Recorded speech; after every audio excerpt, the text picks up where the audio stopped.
पत्नी रहनी जनी राय रतन दुर्गा देवी तोर कथी के पान चौकी चंदन पीढ़ूली गौरी के होते मान जैसे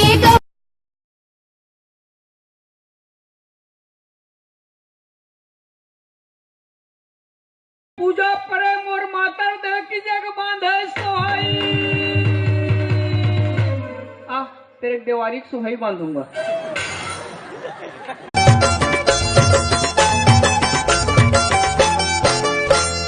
तरनारी नाना वो तरनारी नाना वो फूल गे चिड़िया रुख झूमले तरनारी नाना। अरे लौकी लौकी सब कहे भैया लौकी लकथे तुम्हारे।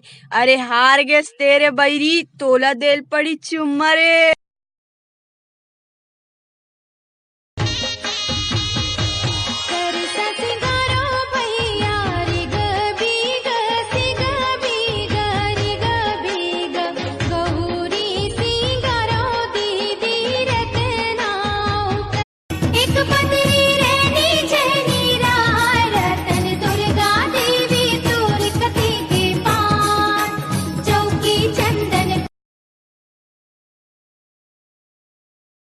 बैलामा चख के चले है महादेव गौरी करे बर बिहार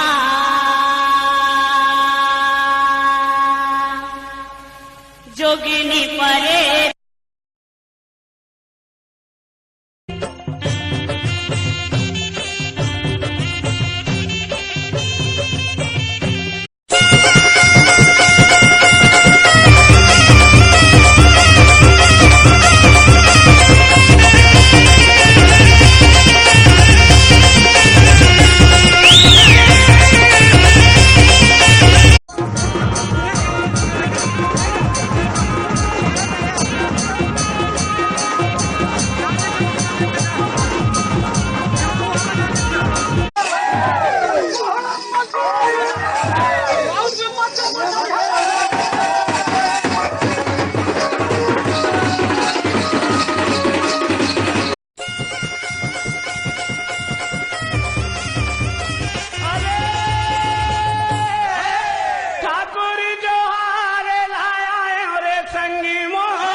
एक पत्नी